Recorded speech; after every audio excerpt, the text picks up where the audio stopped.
Even with the growth in green energy, nuclear fusion still powers many facets of our lives. But, borrowing Cyclops in comedy classic The Big Bus, nuclear-powered vacationing has thankfully remained a largely untapped corner of the market. Science communicator and video producer Hashem Al-Ghaili has caused quite an online stir with his video spectacularly showcasing a new sky cruise concept first created by Tony Holmston, a flying hotel that can carry more than 5,000 passengers in the epitome of luxury. Thanks to its 20 nuclear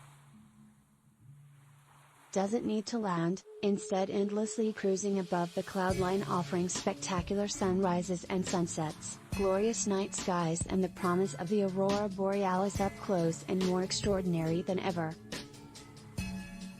Passengers would be ferried up on conventional airliners and private jets that dock with the Sky Hotel and drop them off via an external elevator.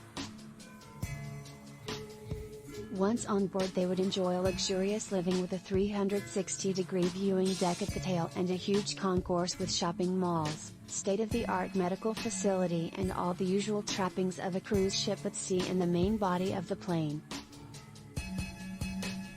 On the tricky topic of turbulence, the Sky Hotel's AI system promises to predict in advance and use a technology similar to noise cancelling to balance out the bumps so passengers glide over the vibrations with ease.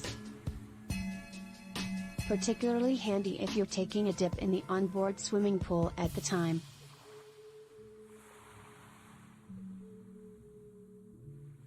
In response to his video, Al-Ghaili reiterates it's just a concept but that he dreams of a future where such stuff could exist, going so far as to rebuff detractors with a quote from Albert Einstein, "If at first the idea is not absurd, then there will be no hope for it."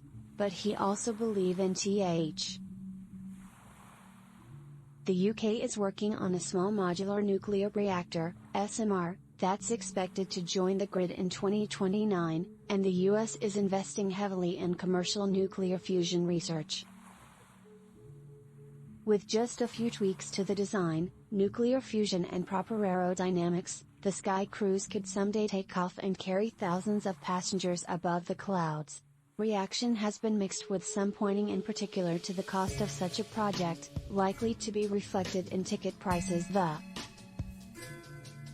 As one would put it in the comments, "I'm sure I would be able to afford a ticket for the lowest deck with no leg space and no access to the lounge."